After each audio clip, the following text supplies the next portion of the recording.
Disney is absolutely dying, but the mainstream media can't let it go.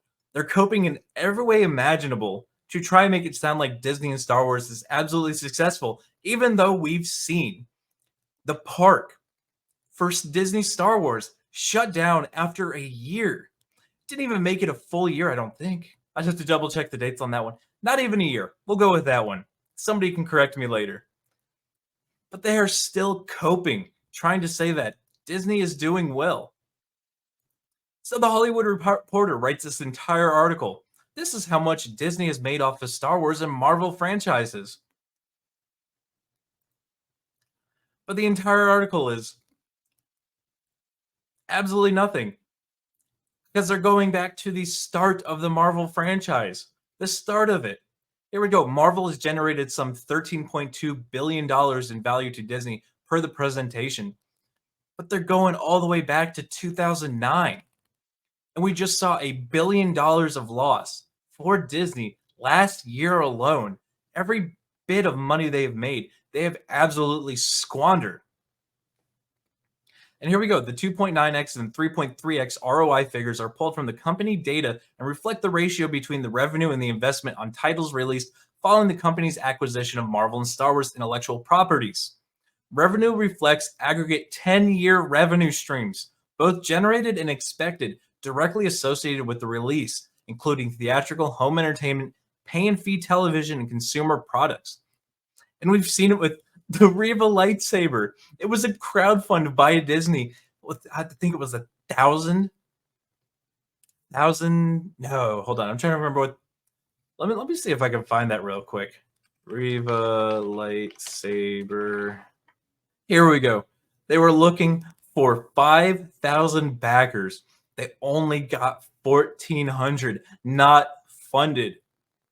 But somehow the Hollywood Reporter is saying everybody loves Star Wars, everybody loves Disney, still clinging on to the cope that somebody will read this article and be like, you know what, they're right. Disney Star Wars is good. And in the article, they do say, let me see if I can find it real quick. Oh, yeah, here we go. They go on about Nelson Peltz and how the stock is doing so good. Nelson Peltz has a long history of attacking companies to the ultimate detriment of the shareholder value. Are you sure about that one? The narrator of the 3-minute video states, as is reflected in his presentation, the video emphasizes the fact that Peltz has no experience running a global media company. No, but he knows when stocks are going to shit. In a recent letter to Disney shareholders, Peltz's Trian Fund Management says that the companies can't afford another boom or bust sequel to 3 years of negative performance in stock.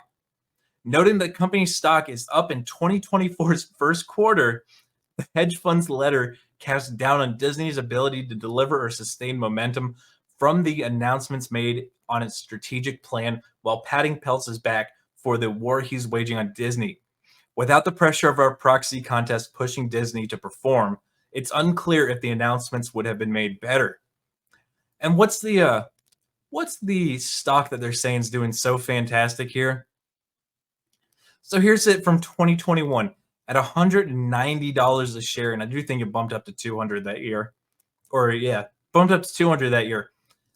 After all the woke movies started coming out back to back to back to back, it shot down to an $80 low. It went below $80 from $200 to tanking the stock to below $80 a share in 2023. They're like, well, it's up over 100 now. You mean after he bought all the shares? And everybody's like, oh, wait, there's going to be a hostile takeover? We should buy these shares while they're cheap. So when Disney turns its ass around, we can actually make some money on the stock. But no, the Hollywood Reporter says, no, it's doing great. It's at an all-time high for the year. Bro, we're 3 months into the year. It's not doing well. That's just the reality of the situation. Disney is dead. And it has almost nothing coming out this year aside from the Deadpool movie. I mean, there's nothing to watch on Disney. It's going to be a dead year for entertainment, just in general. We've already got Dune 2. I mean, is there anything else coming out this year that anybody is looking forward to? But guys, make sure you smash that like button. Make sure you subscribe. Make sure you share this one out. And until the next one, guys, be easy like sleazy.